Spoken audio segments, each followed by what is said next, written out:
for instance, that the flat that you're living in at the moment in Mayfair was actually named in the Pakistani paper, The News, last year as one of 4 which was illegally bought by your father through various Swiss and offshore companies. Well, these are things which, comes up every time there is a crisis in Pakistan. These are not new.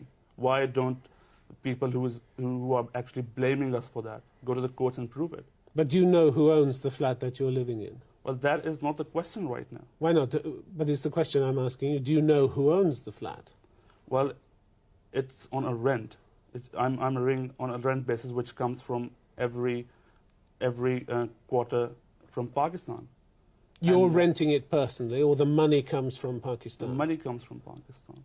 From who? From your father? Not my father, actually. We have a family business back in Pakistan, which is not be built up by my father overnight. It was built up by my grandfather for the last 50 years since the independence of India and Pakistan. Do you know who owns the flat that you live in? Well, actually, I'm not the right person to. But you live there. It doesn't matter. Don't you know who it's rented from? I'm just like any other student living with his parents.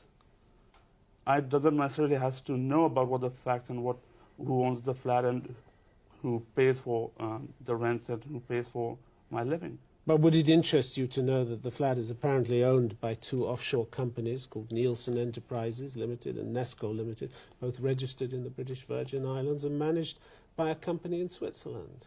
I've got nothing to say about it. I'm absolutely ignorant. What can I say?